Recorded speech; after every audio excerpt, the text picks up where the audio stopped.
નમસ્કાર, સ્વાગત છે આપનું સીએનબીસી બજારમાં અને આપ જોઈ રહ્યા છો અમારી ખાસ રજૂઆત ચૂંટણી અને બજાર. હું નીરજ કંસારા આપની સાથે જોડાયો છું. ચૂંટણીનું બ્યુગલ હવે ફૂંકાઈ ગયું છે અને હવે સમય છે કે આ સરકારે છેલ્લા 10 વર્ષમાં જે પગલાં લીધા છે એની વાત કરીએ. તો છેલ્લા 10 વર્ષમાં સરકારે લીધેલા પગલાંમાં એક મહત્વનું પગલું હતું પીએલઆઈ એટલે કે પ્રોડક્શન લિંક ઇન્સેન્ટિવ સ્કીમ. વડાપ્રધાન નરેન્દ્ર મોદીના આત્મનિર્ભર ભારતના સ્વપ્નને સાકાર કરવા માટે આ સ્કીમ સરકાર દ્વારા લોન્ચ કરવામાં આવી હતી અને એ અંતર્ગત ભારતમાં ઉત્પાદન આધારિત પ્રોત્સાહન કંપનીઓને આપવામાં આવે છે. એક સેક્ટરથી શરૂ થયેલી સ્કીમ આજે 14 સેક્ટર સુધી પહોંચી ગઈ છે અને હાલમાં જ નવા 2 સેક્ટરનો ઉમેરો પણ આ સ્કીમની અંદર થયો છે. તો આ સ્કીમમાં શું ખાસ રહ્યું છે કે પછી શું રહી ગયું છે અને હજુ શું કરવાનું બાકી છે, આ તમામ અંગે આજે ચર્ચા કરવાની છે અને આ ખાસ રજૂઆતમાં ચર્ચામાં આપણી સાથે જોડાવાના છે ઓયસ્ટર કેપિટલના અતુલ જોશી અને હર્ક્યુલિસ એડવાઇઝરના ફાઉન્ડર આદિત્ય શાહ. અત્યારે આપણી સાથે બંને ગેસ્ટ ખાસ કરીને જોડાઈ ગયા છે. અતુલજી અને આદિત્યજી, આપ બંનેનું ખૂબ ખૂબ સ્વાગત અમારી આ ખાસ રજૂઆતની અંદર. અને સૌથી પહેલાં આદિત્યજી, આપની પાસે જ આવવા માંગીશ. જો સરકારે જે રીતથી મેન્યુફેક્ચરિંગ હબ બનાવવા માટેની તૈયારી ભારતની અંદર કરી, કારણ કે આપણે આજથી લગભગ 5-7 વર્ષ પહેલાં જ્યારે ચર્ચા કરતા હતા ત્યારે ભારતની અંદર જો એક્સપોર્ટનો કોઈક બહુ મોટો હિસ્સો હોય તો એ માત્ર સર્વિસ સેક્ટરથી અને એ પણ એક માત્ર આઈટી સેક્ટરથી આવતો હતો. ત્યારબાદ સરકારે આ પ્રોડક્શન લિંક ઇન્સેન્ટિવ સ્કીમ લાવી અને એ પણ એવા સમયે લાવી કે જ્યારે ચીનની અંદર થોડી ઘણી સમસ્યાઓ વધવા લાગી. સરકારે અને ખાસ કરીને કોવિડનો પણ અહીંયાથી ફાયદો મળ્યો અને ભારતમાં જે પહેલાં નહોતું બનતું, મોબાઈલ નહોતા બનતા, ઇલેક્ટ્રોનિક્સ મેન્યુફેક્ચરિંગ નહોતું બનતું, આ બધી વસ્તુઓ ભારતમાં અત્યારે હવે બનવા લાગી છે. ઓવરઓલ આ પીએલઆઈ સ્કીમની જે ઓલ ઓવર ઇફેક્ટ આપણને માર્કેટ પર, ઇકોનોમી પર આવતી જોવા મળી છે અને કઈ રીતે આપ જોઈ રહ્યા છો? સૌથી પહેલાં તો એનાથી જ શરૂઆત કરીએ. Good afternoon. એક production linked incentive PLI scheme એનું ફૂલ ફોર્મ છે. તો ગવર્મેન્ટ શું કહે છે? ગવર્મેન્ટ કહે છે તમે ઇન્ડિયામાં મેન્યુફેક્ચરિંગ કરશો તો અમે તમને બહુ બધા ઇન્સેન્ટિવ આપશું અને એ ઇન્સેન્ટિવના તહેત તમે ગ્લોબલી કોમ્પિટિટિવ થઈ શકો છો. તો આ ગવર્મેન્ટની બહુ સારી પહેલ છે ઇન્ડિયામાં મેન્યુફેક્ચરિંગને આગળ વધારવાની. અને ગવર્મેન્ટે ટેક્સ કટ કર્યા છે અને પીએલઆઈ સ્કીમ લાવી છે ગવર્મેન્ટ. એના તહેત આપણે જોયું છે એપલની મેન્યુફેક્ચરિંગ હવે ઇન્ડિયામાં થાય છે. હવે એપલનો ટાર્ગેટ છે કે 2025 સુધી 50% of global iPhones have to be made in India. આપણે જોયું છે કે ઘણી બધી કાર કંપનીઝ બી હવે ઇન્ડિયામાં આવવાની શરૂ થઈ જશે. હવે ગવર્મેન્ટે ટેસ્લા જેવી કંપનીઝના માટે ઈવીના ઇમ્પોર્ટ ટેક્સમાં બી વૃદ્ધિ કરી છે. તો મારા હિસાબથી આ બહુ જ સારો મૂવ છે ગવર્મેન્ટનો પીએલઆઈ સ્કીમમાં. એક ટેક્સ ઇન્સેન્ટિવ્સ અને ઇન્સેન્ટિવ શોપ્સ આપે છે જે કંપની પીએલઆઈ ના અંદર એનરોલ થાય છે. કંપનીને પ્રોડક્શનના ટાર્ગેટને હિટ કરવું પડશે. અગર એ હિટ નહીં કરે તો પીએલઆઈ સ્કીમમાં એ લોકોને બેનિફિટ નહીં મળે. ઓવરઓલ મારા હિસાબથી બહુ જ પોઝિટિવ છે. આનાથી મેન્યુફેક્ચરિંગનો બહુ લાભ થશે ઇન્ડિયાને, ઇન્ફ્રાસ્ટ્રક્ચરના અંદર બહુ લાભ થશે ઇન્ડિયાને અને થઈ જ રહ્યો છે. લાસ્ટ 2-3 વર્ષમાં મેન્યુફેક્ચરિંગ બહુ બૂસ્ટ થયું છે અને આગળ 10 થી 20 વર્ષના અંદર મેન્યુફેક્ચરિંગ બૂસ્ટ. તો મારા હિસાબથી તમારે એવી બધી કંપનીના ઉપર સ્ટોક માર્કેટમાં ધ્યાન રાખવું પડશે. જેટલા ઓટો એન્સિલરીઝ છે, જેવી રીતના કોન્ટ્રાક્ટ મેન્યુફેક્ચરર્સ છે, એ બધી કંપનીના ઉપર તમે સ્ટોક માર્કેટમાં વિશેષ ધ્યાન રાખો. આ બધી કંપનીને આગળ જઈને પીએલઆઈ સ્કીમથી બહુ જ ફાયદો થશે. જો પીએલઆઈ સ્કીમથી આ બધી કંપનીઓને ખાસ એવો ફાયદો થઈ શકે છે આવનારા સમયની અંદર, એટલે એના પર તો ખાસ ચર્ચા કરીશું જ. પરંતુ અતુલ જોશી પણ આપણી સાથે જોડાઈ ગયા છે. અતુલજી, સ્વાગત આપનું સીએનબીસી બજારમાં. અને સૌથી પહેલાં આપની પાસેથી એ જ વસ્તુ સમજવી છે કે જુઓ, પીએલઆઈ સ્કીમ એ માત્ર એક ઉત્પાદન વધારવા માટેની સ્કીમ પૂરતી સીમિત અહીંયાથી આપણને નથી રહેતી જોવા મળી. કારણ કે જ્યારે પણ નવા સેક્ટરને આ સ્કીમની અંદર જાહેરાત કરવામાં આવી છે ત્યારે એક કેપેક્સની સાયકલ પણ એ બધી કંપનીઓ દ્વારા અહીંયાથી ટર્ન અપ થઈ છે. નો ડાઉટ એ રોજગારનું જનરેશન તો અહીંયા થયું જ છે, પરંતુ ખાસ કરીને જે સૌથી મોટો ફાયદો આ સ્કીમનો એ થયો છે કે માત્ર મુખ્ય જે સ્થાપના કરનારી ઇન્ડસ્ટ્રી છે, જે પ્લાન્ટ લગાવનારી ઇન્ડસ્ટ્રી છે, એને તો ફાયદો થયો છે, પરંતુ એની જે મટીરિયલ પ્રોવાઈડ કરનારી જે નાની મોટી કંપનીઓ હોય છે એવી બધી કંપનીઓને પણ અહીંયાથી ખાસ ફાયદો થયો છે. કઈ રીતે પીએલઆઈના વ્યાપને અત્યારે તમે જોઈ રહ્યા છો? તો આપણે પીએલઆઈના જે 3 મુખ્ય સ્તંભો છે, આપણે એમના વિશે વિચાર કરીએ. તો સૌથી પ્રથમ છે એફિશિયન્સી, કે પ્રોડક્શનમાં તમે એફિશિયન્સી વધારો, તમે કોસ્ટ ઓછી કરો અને ઇનોવેશન કરો.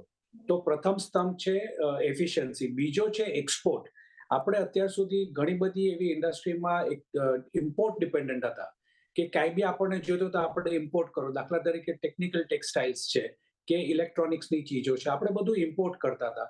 તો ગવર્મેન્ટનું જે બીજો મંત્ર છે, બીજો જે સ્તંભ છે, એ છે ઇમ્પોર્ટને સબસ્ટિટ્યુટ કરો અને એક્સપોર્ટ વધારો. અને જે ત્રીજું જે સ્તંભ છે એ છે એમ્પ્લોયમેન્ટ. તો એફિશિયન્સી છે, એક્સપોર્ટ છે અને એમ્પ્લોયમેન્ટ છે. અને આ ત્રણેયની ઉપર ઇનોવેશન મેઇન ચીજ જેને કહે કે જેના બેઝમાં, આ ત્રણેયના બેઝમાં ઇનોવેશન છે. તો ઇનોવેશન કરી અને આપણે આગળ વધવાનું છે.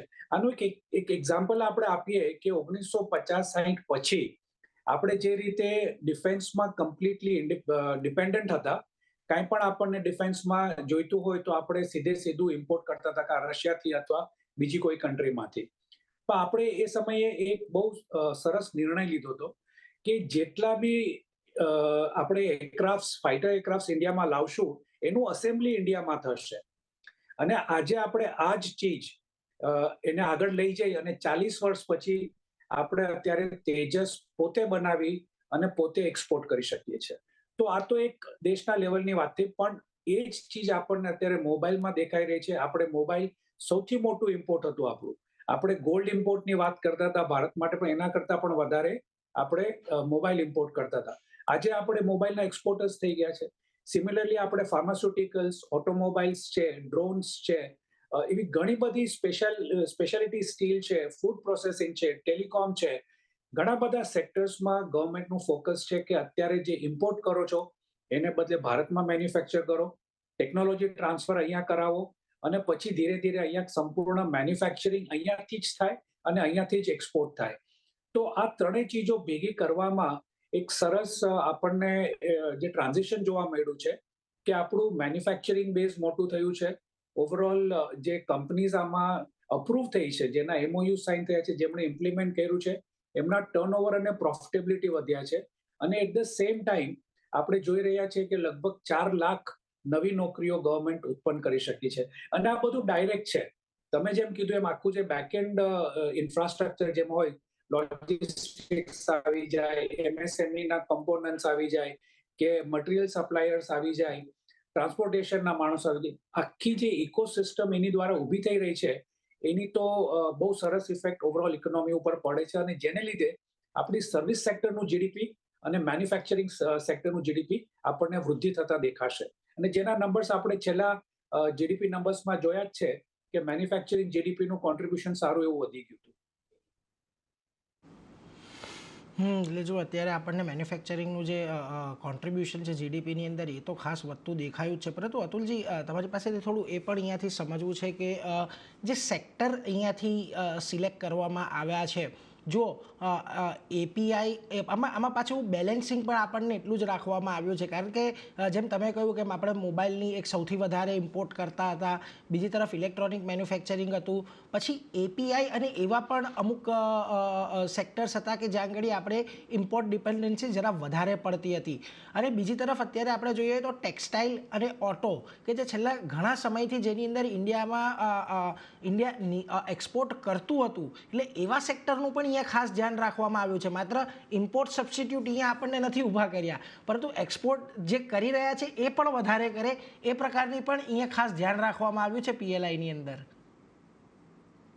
તમે કીધું છે, આમાં શું છે કે મેં જે કીધું કે આપણું જે ત્રીજું પિલર છે એ એમ્પ્લોયમેન્ટ છે. અને આપણે જોઈએ તો ભારતમાં સૌથી વધારે એમ્પ્લોયમેન્ટ બે સેક્ટર્સ જનરેટ કરે છે, બે ઇન્ડસ્ટ્રીયલ સેક્ટર્સ. એક છે ટેક્સટાઇલ અને બીજું છે ઓટો.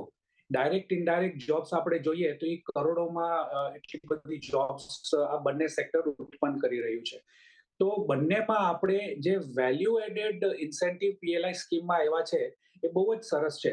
હવે આપણે આપણું ઓટો સેક્ટર આપણે જોઈએ તો એમાં ઓટો કમ્પોનન્ટ્સ પણ છે અને ઓટો ઇન્ડસ્ટ્રી બંનેને ગવર્મેન્ટે કવર કર્યા છે. અને ટેક્સટાઇલ સેક્ટરમાં એમણે ખાસ કરીને મેડ ફાઈબર્સ અને ટેકનિકલ ટેક્સટાઇલને ઇન્ક્લુડ કર્યા છે. અગેન પાછું આપણે ફરીથી થોડુંક ડિટેલમાં જોઈએ તો ટેક્સટાઇલ સેક્ટર જે છે એમાં આપણે જો ચાઇનાની સાથે કમ્પેરિઝન કરીએ તો ચાઇનાની પાસે લગભગ 600 કરતા બી વધારે ટેકનિકલ ટેક્સટાઇલ પ્રોડક્ટ્સની પેટન્ટ્સ છે. આપણી પાસે લગભગ 200 પેટન્ટ્સ છે ટેકનિકલ ટેક્સટાઇલમાં. એટલે ગવર્મેન્ટ એવું કહે છે કે તમે ટેક્સટાઇલ સેક્ટરને સપોર્ટ આપો જ છો, પણ at the same time innovation કરો, ટેકનિકલ ટેક્સટાઇલમાં જાઓ અને ચાઇના કરતા આપણે કેવી રીતે વધારે સારી રીતે નવા પ્રોડક્ટ્સ ઇનોવેટ કરીને એક્સપોર્ટ કરી શકીએ. સેમ થિંગ ઓટોમાં અને ઓટો કમ્પોનન્ટ્સમાં એક ચીજ ગવર્મેન્ટે પિકઅપ કરી છે કે આનું જો આપણે ઇમ્પોર્ટ કરીએ છીએ જેને લીધે કોસ્ટ વધારે હોય તો કેમ ના આપણે એને ઇન્ડિયામાં મેન્યુફેક્ચર કરીએ અથવા જે મેન્યુફેક્ચર કરી રહ્યા છે એની કોસ્ટ ઘટાડીએ પીએલઆઈ સ્કીમ થ્રુ અને જેથી એક્સપોર્ટ વધે. એટલે એમ્પ્લોયમેન્ટ વત્તા ઇનોવેશન એ બંનેને આ બે સેક્ટરમાં ખાસ કરીને ઓટો સેક્ટર અને ટેક્સટાઇલ સેક્ટરમાં ગવર્મેન્ટે ધ્યાન આપ્યું છે. તો જો અહીંયા ખાસ કરીને આ બે સેક્ટરનું એમ્પ્લોયમેન્ટ જનરેશનની સાથે પણ એક સીધો સંબંધ છે એટલે એ રીતે પણ અહીંયા આપણને એક ફોકસ રહેતું જોવા મળ્યું છે. પરંતુ આદિત્યજી આપણે જોયું છે કે ઓટો સેક્ટરની અંદર 2023નું જે વર્ષ રહ્યું છે ઘણું સારું રહ્યું હતું. ખાસ કરીને વેચાણ જે આપણે જોયું કંપનીઓનું અને જે ઓવરઓલ એક બઝ જે 2023ની અંદર બન્યો છે એવો અત્યારે બનવાની કોઈ બીજી શક્યતા નથી. પરંતુ જે રીતથી અત્યારે પીએલઆઈનો સપોર્ટ ન માત્ર ઓટો કંપનીઓને પરંતુ જે રીતથી ઓટો કમ્પોનન્ટ્સને પણ મળી રહ્યો છે એ આ બંને સેક્ટરને અહીંયાથી ખાસ વધારે એટ્રેક્ટિવ બનાવે છે. આપ આને કઈ રીતે જોઈ રહ્યા છો? જો પીએલઆઈ સ્કીમ મોટા મોટી તો ઓટો એન્સિલરીઝ ના ઉપર જે ઓટો કમ્પોનન્ટ મેકર્સ છે, જેના ગેર મેકર્સ કે ક્લચ મેકર્સ કે મિરર મેકર્સ કે લાઇટ મેકર્સ, એ લોકોને બહુ ફાયદેમંદ છે. હવે આપણે જોયું છે કે કંપનીઝ થોડું એક્સેલરેટ કરે છે એક્સપોર્ટ ઓફ ઓટો કમ્પોનન્ટ્સ. ઇન્ડિયાની બેકબોન છે, ઇન્ડિયાની મેન્યુફેક્ચરિંગ બેકબોન છે ઓટો સેક્ટર, અને auto sector 50% of India's manufacturing GDP છે. ઇન્ડિયા ઓટોઝના અલાવા હજી સુધી કંઈ મેન્યુફેક્ચર નહોતું કરી રહ્યું હતું. હવે આગળ હવે મોબાઈલ ફોન્સ અને લેપટોપ એ બધું મેન્યુફેક્ચરિંગ આપણે કરવાનું શરૂ કરશું. તો તમારે ઓટો એન્સિલરીઝના ઉપર જે પીએલઆઈ સ્કીમની મદદ લઈને બહાર એક્સપોર્ટ કરવાની કોશિશ કરે છે company like Motherson Sumi, company like Varroc engineering, આ બધી કંપનીઝના પર તમારે વિશેષ ધ્યાન રાખવાની જરૂર છે. કેમ કે આગળ જઈને પીએલઆઈ સ્કીમનો આ લોકોને બહુ ફાયદો થવાનો છે અને એક્સપોર્ટ જે છે એ માર્કેટને કેપ્ચર કરવાની કોશિશ કરશે. તો ઘણો ફાયદો છે એક્સપોર્ટ માર્કેટમાં ઓટો કમ્પોનન્ટ્સ, ઓટો એન્સિલરીઝના ઉપર, અને વિશેષ ધ્યાન રાખવું અને સ્પેશિયલી એવી કંપનીઝના પર ધ્યાન રાખો જે ઈવી કમ્પોનન્ટ્સના માટે મેન્યુફેક્ચરિંગ કરે છે. કેમ કે જે રીતના ડિસ્ટ્રક્શન થશે પેટ્રોલ એન્જિન ઓર ઈવી કમ્બસ્શન એન્જિનથી ઈવીઝના માટે, તો ઘણી બધી ઓટો એન્સિલરીઝને બી ડિસ્ટ્રક્શન થશે. તો વિશેષ ધ્યાન રાખો જે ઈવીની મેન્યુફેક્ચરિંગ કરે છે, ફોર એક્ઝામ્પલ સોના બીએલડબ્લ્યુ જેવી કંપનીઝ, એ લોકોને બહુ ફાયદો થશે એઝ આ પીએલઆઈ સ્કીમ આગળ વધશે. એટલે જો એના પર પણ ખાસ અહીંયા ધ્યાન રાખજો. જે પીએલઆઈ સ્કીમ જે આપણને જોવા મળી રહી છે એમાં ખાસ કરીને ઓટો એન્સિલરી સેક્ટર્સની કંપનીઓ પર અહીંયાથી આપણે વધારે ધ્યાન રાખવું જોઈએ. અતુલજી, જો અત્યારે થોડા દિવસ પહેલાં જ આપણે ફાર્માની અંદર જે પીએલઆઈ સ્કીમ ચાલી રહી છે એ અંતર્ગત 40 જેટલા નવા યુનિટની સ્થાપના થતી જોઈ અને એ ડિટેલ રિપોર્ટ આપણે વાંચીએ તો ખબર પડે કે સીટી સ્કેન, એમઆરઆઈ માટેના જે મશીન્સ આવે છે એવા મશીન હવે ભારતની અંદર બનાવવા માટેની તૈયારીઓ ચાલી રહી છે. એક પ્રકારનું ડ્રગ છે, એ ડ્રગ અત્યાર સુધી ભારતમાં નહોતું બનતું, તે હવે પીએલઆઈની અંતર્ગત અહીંયા બનાવવાનું ચાલી રહ્યું છે. હવે એક તરફ અત્યારે આપણે જોઈએ આપણું ફાર્મા સેક્ટર તો રોબસ્ટ છે જ, યુએસની અંદર સારી એવું એક્સપોર્ટ પણ અહીંયાથી કરે છે, પરંતુ જે અમુક વસ્તુઓ એવી છે કે હજી પણ ઇમ્પોર્ટ ડિપેન્ડન્સી આપણે રાખવી પડે છે, એ બધાનો પણ અહીંયા સબસ્ટિટ્યૂટ પીએલઆઈની અંદર આ ફાર્મા સેક્ટરની પીએલઆઈ ખાસ કરીને અહીંયાથી ટાર્ગેટ કરી રહી છે. આ કેટલી હેલ્પફુલ રહેશે આ ઓવરઓલ હેલ્થ સેક્ટર માટે પણ, કે જ્યારે ઇન્ડિયાની અંદર આવા બધા મોટા મોટા ડિવાઇસીસ કે જે એવા ડિવાઇસીસ કે જે ઇન્ટરનેશનલી ઘણા મોંઘા મળે છે તે આપણને હવે અહીંયાથી સરળતા રહેશે. ફાર્મા સેક્ટર ભારતનું એક અતિશય સ્ટ્રોંગ પાસું છે અને અનલાઇક જે એડવાન્સ કન્ટ્રીઝમાં અમુક જે રીતના રેસ્ટ્રિક્શન્સ હોય છે, ટ્રેડમાર્ક્સ હોય છે, પેટન્ટ્સ હોય છે, તો ભારતમાં એ પ્રોસેસ ઉપર આપણે રાખ્યું છે અને પ્રોડક્ટ ઉપર નથી રાખ્યું. એટલે ભારતમાં દવાઓ ઘણી સસ્તી હોય છે, પણ ભારતમાં આપણે જે ફાર્માસ્યુટિકલ જે ડ્રગ્સ આપણે કન્ઝ્યુમ કરતા હોઈએ એમાં એક બહુ ઇમ્પોર્ટન્ટ એક્ટિવ જે કેમિકલ હોય છે એને એપીઆઈ કહેવાય છે, એક્ટિવ ફાર્માસ્યુટિકલ ઇન્ગ્રેડિયન્ટ. જે એપીઆઈ હોય છે એમાં આપણે એટલી બધી રિસર્ચ નથી કરી, કારણ કે એમાં રિસર્ચનો ગાળો પણ મોટો હોય છે. બહુ લાંબો સમય સુધી તમારે રિસર્ચ કરવી પડે, અલગ અલગ ક્લિનિકલ ટ્રાયલ્સ કરવા પડે અને પછી તમને એ અપ્રૂવ થતું હોય છે. તો એપીઆઈમાં આપણે ઇન્વેસ્ટ નથી કર્યું. એપીઆઈની રિસર્ચમાં, એપીઆઈની જે રિસર્ચ કરવા માટેની લેબોરેટરીઝ, એનું જે ઇન્ફ્રાસ્ટ્રક્ચર હોય એમાં આપણે અત્યાર સુધી ઇન્વેસ્ટ નહોતું કર્યું. પણ હવે આપણે પીએલઆઈ સ્કીમ આવ્યા પછી એપીઆઈ થ્રુ આપણે આ બધું ઇન્વેસ્ટમેન્ટ આવશે અને આપણે પોતાની રીતે લગભગ 23 જેટલા નવા એપીઆઈસ કે જે એપીઆઈ એસ્ટાબ્લિશ થયા છે એમાં આપણે ઇન્વેસ્ટ કરી અને એમાં આપણે મેન્યુફેક્ચરિંગ ઇન્ડિયામાં ચાલુ કરશું. બાય એન્ડ લાર્જ આપણું ઘણું બધું એપીઆઈ, 90% જેટલું એપીઆઈ ચાઇનાથી ઇમ્પોર્ટ થતું હતું. હવે જો ઇન્ડિયામાં જો એ મેન્યુફેક્ચર થાય તો આના બે ફાયદા રહે. એક તો તમારું જેમ ભલે ને ઇસ્ટાબ્લિશ્ડ એપીઆઈ હોય પણ એનું મેન્યુફેક્ચરિંગ અને આરએનડી તમારું જો સેટઅપ થઈ જાય તો ભવિષ્યમાં તમારે જો નવા એપીઆઈસ બનાવવા હોય તો એની એક સેટ પ્રોસેસ, પ્રોસિજર, એક્સપિરિયન્સ બધું જો મળતું જાય તો ક્વેશ્ચન ઓફ ટાઈમ કે તમે આગળ જઈને ઘણું બધું તમારી રીતે નવા એપીઆઈસ ગોતી શકશો. તો આ તો બહુ ઇમ્પોર્ટન્ટ ચીજ છે. અને જ્યાં સુધી મેડિકલ ડિવાઇસનો પ્રશ્ન છે તો આખી દુનિયામાં જે મેડિકલ ડિવાઇસીસ છે એ બહુ કહીએ ને આમ હાથમાં ગણી શકાય એટલી, આંગળીના વેઢે ગણી શકાય એટલી અમુક કંપનીઓ જ બનાવે છે.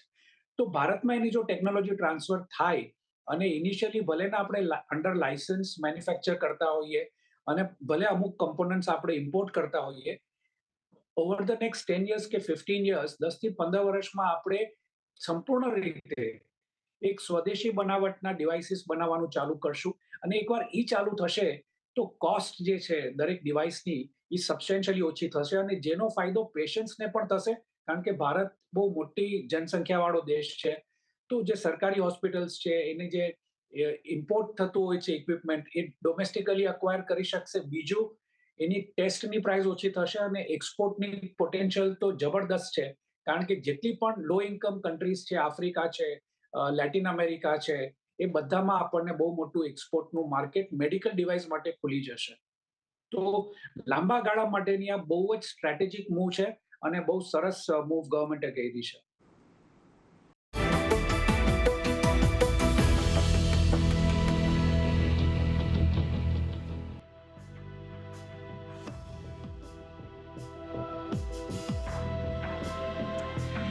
સ્વાગત છે આપનું નાનકડા વિરામ બાદ આ ખાસ રજૂઆતની અંદર. અને હવે આગળ વધી આપણી સાથે આદિત્ય શાહ અને અતુલ જોશી બંને જોડાયેલા છે. આદિત્યજી, આપણે ફાર્મા સેક્ટરની અત્યારે ચર્ચા કરી. જુઓ, ઘણી બધી કંપનીઓ અહીંયા પણ છે કે જે પીએલઆઈની અંતર્ગત ખાસ કરીને જે લાભ મેળવી રહી છે અને ખાસ આ જે નવા પ્રોડક્ટ્સ છે, એપીઆઈ છે, જે અતુલજીએ પણ વાત કરી, એનું મેન્યુફેક્ચરિંગ કરી રહી છે. ફાર્મા સેક્ટરને આમ તો આપણે જોયું છે કે એક્સપોર્ટ ઓરિએન્ટેડ સેક્ટર રહ્યું છે, પરંતુ આનાથી આવવાથી હવે અહીંયા ઇન્ડિયન ફાર્મા સેક્ટરની અંદર શું વધારે વેલ્યુ એડ આપણને જોવા મળશે? તો જે તે રાઇટલી કીધું કે એપીઆઈ સેક્ટરને બહુ ફાયદો થવાનો છે. બીજું એક સેક્ટર છે ક્રાઇમ સીડીએમઓ સેક્ટર, આમાં આઉટસોર્સિંગ સેક્ટર છે. એનો મતલબ કે ફોરેન ફાર્મા કંપનીઝના માટે ઇન્ડિયામાં મેન્યુફેક્ચરિંગ અને આઉટસોર્સિંગ થશે, એને બી બહુ રાહત મળશે. અને ઇન્ડિયાની જે જેનેરિક્સ ફાર્મા પ્લેયર છે, જેમ કે સન ફાર્મા કે લ્યુપિન, એ લોકોને બી પીએલઆઈ સ્કીમના તહેત બહુ ફાયદો થવાનો છે, કેમ કે ઇન્ડિયામાં ડોમેસ્ટિક મેન્યુફેક્ચરિંગ જે એ લોકો કરશે એને બી બહુ રાહત મળશે. મારા હિસાબથી અગર આપણે જોઈએ તો બે મોટા સેક્ટર જ્યાં બહુ જ મોટો ફાયદો છે, નંબર 1 ફાર્મા સેક્ટર અને નંબર 2 ઓટો સેક્ટર. આ બંને સેક્ટર્સના અંદર તમે એપીઆઈ કહો કે કમ્પોનન્ટ્સ મેન્યુફેક્ચરિંગ કહો, ઓટો કમ્પોનન્ટ્સ મેન્યુફેક્ચરિંગ કહો કે તમે ક્રાઇમ સીડીએમઓ કહો, આ બધી કંપનીઝને બહુ ફાયદો થવાનો છે. કોસ્ટ કોમ્પિટિટિવનેસ, એ લોકોની જે કોસ્ટ છે 20 થી 30% ડાઉન થઈ જશે અને એ લોકોને ફાયદો થશે ઇન્ટરનેશનલી કોમ્પિટિટિવ માર્કેટ, ઇન્ટરનેશનલ માર્કેટ્સમાં કમ્પીટ કરવા માટે. યસ, ફાર્મા સેક્ટર બીજો એક મોટો સેક્ટર છે જ્યાં બહુ વધારે સારું બેનિફિટ મળશે પીએલઆઈ. એટલે જો અહીંયા ખાસ કરીને આ વાત ધ્યાન રાખજો કે આ બધો ઇફેક્ટ જે આપણે વાત કરી રહ્યા છીએ ઇકોનોમિકલી, એ આપણને કંપનીઓને પણ અહીંયા આ રીતે ફાઇનાન્શિયલી થોડુંક હેલ્પ આઉટ થતું થશે, એટલે એના પર પણ એક ધ્યાન રાખવું. પરંતુ અતુલજી, આપણે જોઈએ ને તો જુઓ, જે સેક્ટર થોડુંક ઓર્ગેનાઇઝ છે એ સેક્ટરની આપણે વાત કરીએ તો ત્યાં આગળ પીએલઆઈ સ્કીમો આપણને સફળ રહેતી જોવા મળી છે. દાખલા તરીકે ફાર્મા હોય, ઓટો હોય, ઇલેક્ટ્રોનિક મેન્યુફેક્ચરિંગ હોય. પરંતુ ફૂડ પ્રોસેસિંગ, ટેક્સટાઇલ, આ બે સેક્ટરમાં એવા છે કે હજી થોડુંક જે ખાસ કરીને અનઓર્ગેનાઇઝ સેક્ટર છે એની તરફ એનો હિસ્સો હજી થોડોક વધારે છે. અને આપણે જ્યારે જોઈએ તો આ જ બે સ્કીમ એવી રહી છે કે જ્યાં આગળ હજી સરકારને જોઈએ એટલો ટાર્ગેટેડ રિસ્પોન્સ અહીંયા આ બે સેક્ટરની અંદર નથી મળ્યો. એટલે હવે તમે એવું ધારો છો કે જે અનઓર્ગેનાઇઝ સેક્ટર છે એમણે પણ આ સ્કીમનો લાભ અહીંયાથી લે તો એ વધારે મદદગાર થઈ જાય, કે પછી સરકારે એવા સેક્ટર્સ પર વધારે ધ્યાન રાખવું પડશે કે જ્યાં આગળ ઓર્ગેનાઇઝ સેક્ટરનો હિસ્સો થોડોક વધારે હોય? જે આપણે અનઓર્ગેનાઇઝ સેક્ટરની તમે વાત કરી, ખાસ કરીને ટેક્સટાઇલની, તો ટેક્સટાઇલ ઇન્ડસ્ટ્રીમાં 2022 પછી 2021 નો ગાળો સારો હતો અને આપણને સારા એવા માર્જિન્સ ટેક્સટાઇલ ઇન્ડસ્ટ્રીમાં જોવા મળ્યા હતા. એક્સપોર્ટ માર્કેટ પણ બૂમિંગ હતું. પણ 2022 ઓક્ટોબર પછી આપણે જોઈએ તો એક ટાઈપનું પુલ બેક એ ઇન્ડસ્ટ્રીમાં આવ્યું છે ગ્લોબલ લેવલ ઉપર. ડિમાન્ડ બહુ ઓછું થઈ ગયું છે, માર્જિન્સ ઓછા થઈ ગયા છે. એટલે ટેક્સટાઇલ સેક્ટરમાં અત્યારે જે કહીએ તો એક ઇન્સેન્ટિવ, પ્રોફિટેબિલિટીનો ઇન્સેન્ટિવ હોય છે દરેક પ્રમોટરને. કંપની લેવલ ઉપર તમે પ્રોફિટને પહેલા ધ્યાન આપતા હો છો. તો અત્યારે એની જે ડિમાન્ડ ઓછી છે અને પ્રાઇસની જે પ્રાઇસ અને પ્રોફિટમાં જે રેશિયો છે એ બહુ ઓછો છે.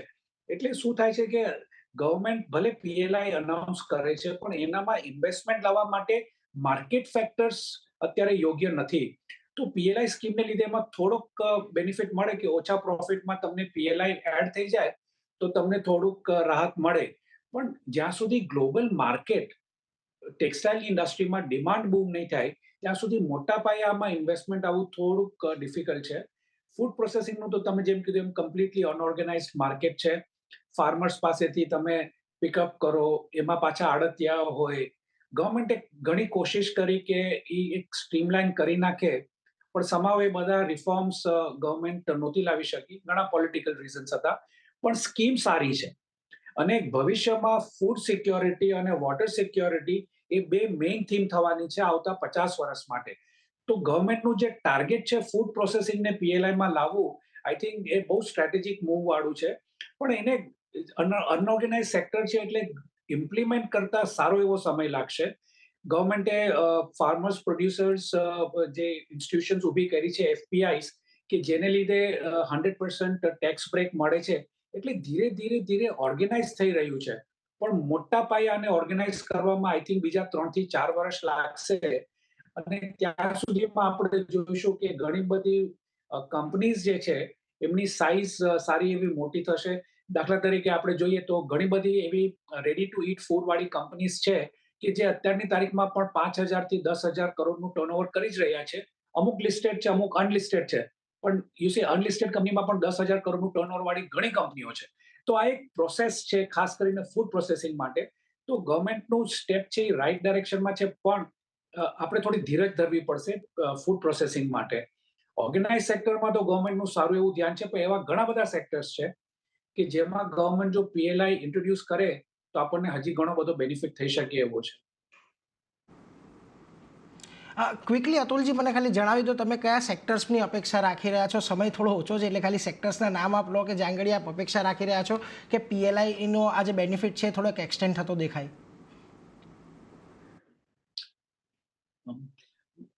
મારે કહેવાનું છે.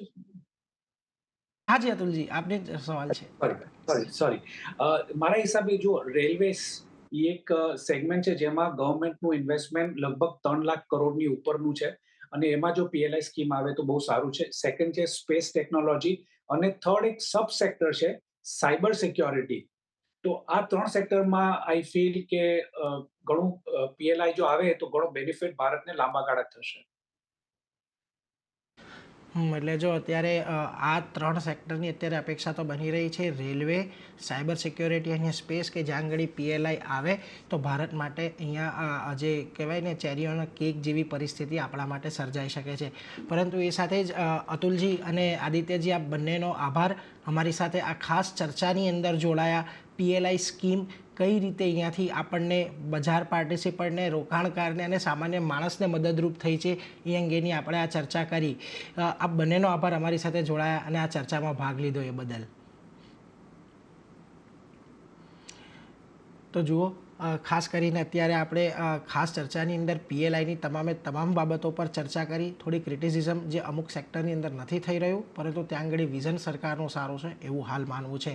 તો આ સાથે જ અત્યારે મને આપજો રજા. અન્ય અપડેટ માટે જોતા રહો CNBC બજાર. નમસ્કાર.